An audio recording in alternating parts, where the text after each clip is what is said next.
Hello students, ये video हमारी पूंजीगत प्राप्तियां टॉपिक के ऊपर है जो कि आपके सेमेस्टर बुक्स यानी क्लास 12th के सेमेस्टर बुक चैप्टर नंबर 5 से लिया गया है।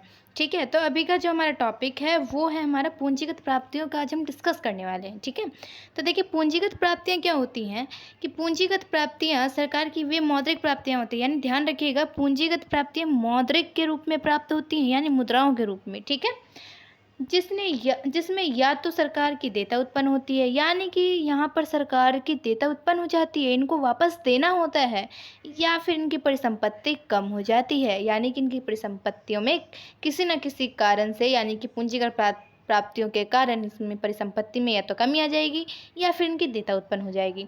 अब देखिए इनके कंटेंट होते हैं तीन, यानी कि पूंजीगत प्राप्तियों को तीन पार्ट्स में डिवाइड कर दिया गया है। पहला है ऋणों की वसूली।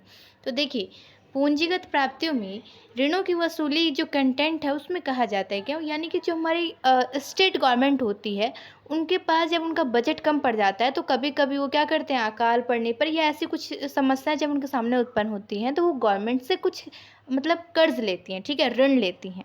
तो माना कि कर्ज लिया है तो स्टेट गवर्नमेंट ने जो कर्जा लिया है वो तो कर्जा है ना, अब उसको वापस तो चुकाना पड़ेगा गवर्नमेंट यानी कि स्टेट गवर्नमेंट को, सेंट्रल गवर्नमेंट को वापस तो देना होगा ना।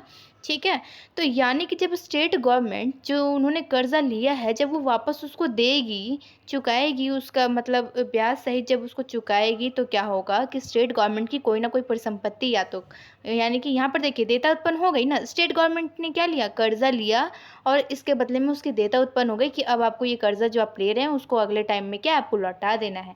साथ ही जब स्टेट गवर्नमेंट इसको लौटाएगी तो उसकी कहीं ना कहीं परिसंपत्तियों में कमी आएगी, क्योंकि उसको वो कर्जा लौटाने के लिए उसके अपनी कोई परिसंपत्ति को या तो बेचना पड़ेगा या गिरवी रखना पड़ेगा। इस तरीके से उसकी परिसंपत्ति में क्या आ जाएगी, कमी आ जाएगी। इसी तरीके से सेकंड जो हमारा है, सेकंड कंटेंट हमारा उधार तथा अन्य देता है। यानी कि देखिए जब हम कहीं से भी उधार लेते हैं, ठीक है, जब हमारी गवर्नमेंट कहीं से भी उधार लेती है तो उसके लिए क्या हो जाती है, उनकी देयताएं उत्पन्न। जाहिर सी बात है कि दुनिया में कोई भी इंसान या कोई भी देश, कोई भी स्टेट अगर उधार लेता है तो उसकी देयता उत्पन्न हो जाएगी, क्योंकि उधार उधार होता है, वो आपको एक टाइम में वापस लौटाना होता है। ठीक है, तो यानी कि जब भी आपको वापस लौटाना होता है तो इसीलिए आप कहते हैं कि यहाँ पर देयता आपकी उत्पन्न हो गई है। ठीक है, तो यानी कि देखिए हमारी गवर्नमेंट कहाँ कहाँ से कर्जा लेती है, सामान्य जनता से, यानी कि हमारे जो मार्केट होता है। ठीक है, यहाँ पर गवर्नमेंट मार्केट से कर्जा लेती है। उसके बाद आरबीआई हमारी गवर्नमेंट को कर्जा देता है और शेष यानी कि हम विदेशों से भी क्या लेते हैं, ऋण लेते हैं। ठीक है, आगे देखिए जो हमारा थर्ड पॉइंट था वो है अन्य प्राप्तियां। देखिए अन्य प्राप्तियों में आपका सबसे इम्पोर्टेंट जो आता है वो होता है विनिवेश। विनिवेश का मतलब होता है कि जब गवर्नमेंट यानी गवर्नमेंट अपनी सरकारी कंपनियों को निजी हाथों में बेचना चालू कर देती है, यानी कि मान लिया गवर्नमेंट को पैसों की ज़रूरत है, अब उसके लिए उन्होंने क्या किया कि अपनी परिसंपत्ति को निजी हाथ में बेच दिया। तो ये निजी हाथ में यानी जब कोई भी सरकारी चीज़ जब निजी हाथ में बेचा जाता है उसको हम कहते हैं विनिवेश यानी निजीकरण करना।